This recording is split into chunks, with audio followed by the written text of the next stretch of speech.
పశ్చిమాసియాలో తీవ్ర ఉద్రిక్తతలు కొనసాగుతున్నాయి. హమాస్ అగ్రనేత ఇస్మాయిల్ హనియే హత్యతో యుద్ధ వాతావరణం నెలకొంది. హనియే హత్య వెనుక ఇజ్రాయెల్ హస్తం ఉందని ఇరాన్ ఆరోపిస్తుంది. ప్రతీకారం తప్పదంటూ కూడా హెచ్చరించింది. ఈ నేపథ్యంలో లెబనాన్కు చెందిన హిజ్బుల్లా మిలిటెంట్ గ్రూప్ ఇజ్రాయెల్ పైకి దాదాపు 50 రాకెట్లకు పైగా ప్రయోగించింది.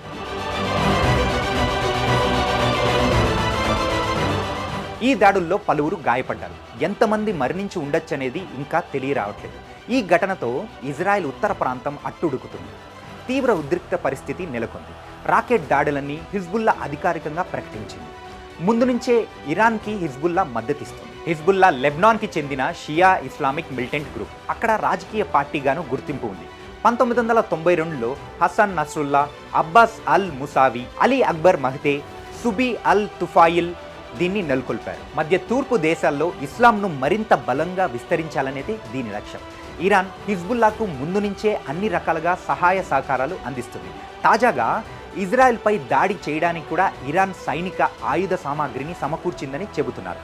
తేలికపాటి రాకెట్లను మోసుకెళ్లే సామర్థ్యం ఉన్న అత్యాధునిక డ్రోన్లు, ఇతర ఆయుధాలను ఇదివరకే హిజ్బుల్లాకు అందించినట్లు అక్కడ మీడియా అంచనా వేసింది.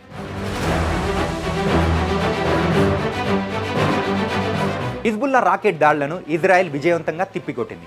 లెబనాన్పై భారీగా రాకెట్లను సంధించింది. లెబనాన్ భూభాగంపై గల కిఫారా ఖిల్, కేడ్రీ సెస్వరే ప్రాంతాలపై రాకెట్లను ప్రతి దాడిగా దిగింది. ఇజ్రాయెల్ చేసిన దాడుల్లో ఒకరు మరణించారు, 7 మంది గాయపడ్డారు. మరోవైపు ఇజ్రాయెల్కు అమెరికా అండగా నిలుస్తుంది. ఆ దేశానికి జెట్స్, యుద్ధ నౌకలు పంపిస్తుంది. ఇజ్రాయెల్, ఇరాన్ దేశాలలో ఉన్న తమ పౌరులు వెంటనే తిరిగి రావాలని అమెరికాతో పాటు యూకే, ఆస్ట్రేలియా, కెనడా దేశాలు హెచ్చరించాయి. భారత్ కూడా ఈ 2 దేశాలకు ఎవరూ వెళ్లకూడదని సూచనలు జారీ చేసింది.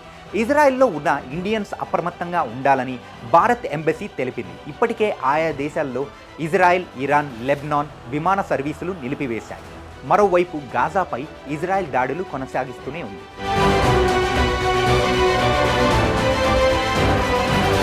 మరోవైపు యామన్ కేంద్రంగా పనిచేస్తున్న హైతీ తిరుగుబాటుదారులు వాణిజ్య నౌకలపై మళ్లీ దాడులు ప్రారంభించారు.